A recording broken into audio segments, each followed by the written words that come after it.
Welcome back. There's a new op-ed in the Wall Street Journal highlighting a national conversation that has just cropped up since the Israel-Hamas war on October 7th over claims of politicization of America's colleges and universities. The headline from Peggy Noonan reading, quote, "What universities have done to themselves.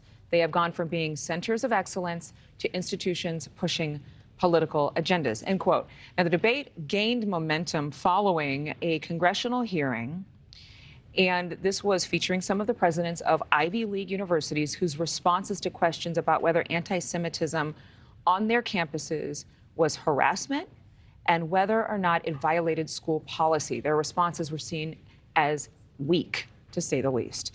Vince Coglianese, Liberty Vittert, and Kurt Bardella are joining us now to discuss. And Vince, what I've seen out there is that a number of Democrats from the Jewish community have been shocked over the past couple of months that while they've supported causes from diverse groups, those same allies were silent on the case of anti-Semitism and whether or not students were really feeling threatened at some of these schools. What have you been seeing? Yeah, and my only shock is that they're surprised that this happened, because anyone who's been paying attention to college campuses over the last few decades has detected, quite obviously, that they've become breeding grounds for bigotry, intolerance, and a lot of mindlessness, unfortunately. These are supposed to be institutions of higher learning where people have open inquiry and they come to different conclusions. But the debates on these campuses have become essentially non-existent in many ways because you have sort of this very censorious attitude going on where you have to adhere to a political ideology or else. And when people are being taught that their race or their religion define them, eventually what's going to happen is you'll see the reaction to the attack on Israel. The students come out and they don't support Israel. They support Hamas. They glorify the images of paragliders going across the border in a terror attack. It's insane, and anyone who's been paying attention to this for a while knew it would happen, unfortunately. This article was extremely thought-provoking. I thought, Liberty, I'll turn to you now. You know, it basically made the argument that for years these universities were beacons of hope and education and excellence. Now it's about social engineering rather than educational merit, and the hiring on campuses is about, you know, race and gender rather than resumes. When did that turn take place, do you think? You know, I think it's exactly what Vince said, that if you've been paying attention, this is not surprising. We've really seen it escalate over the past couple years. And funnily enough, I think what's really interesting to see here is that we've seen grade inflation happen at the same time, which may seem completely unrelated.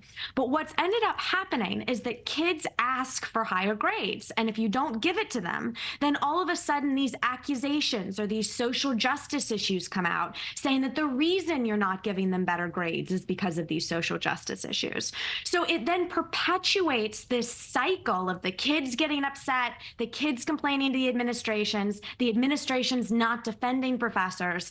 And it's created this sort of breeding ground, Vince, as you said, of these social justice warriors on things that are really, really wrong and stemming speech in so many ways on campus. And there have been instances where we've seen some of the pro-Palestinian demonstrations where, again, I think that a lot of people feel compassion. Their hearts are broken over what happened.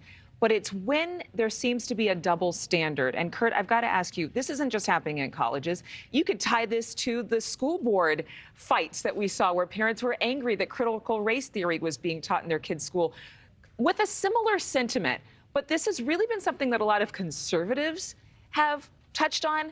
Now we're seeing both parties touch on this. Can this be explained away or ignored? Well, I think that the problem here is you really have both parties at this point engaging in the politicization of education.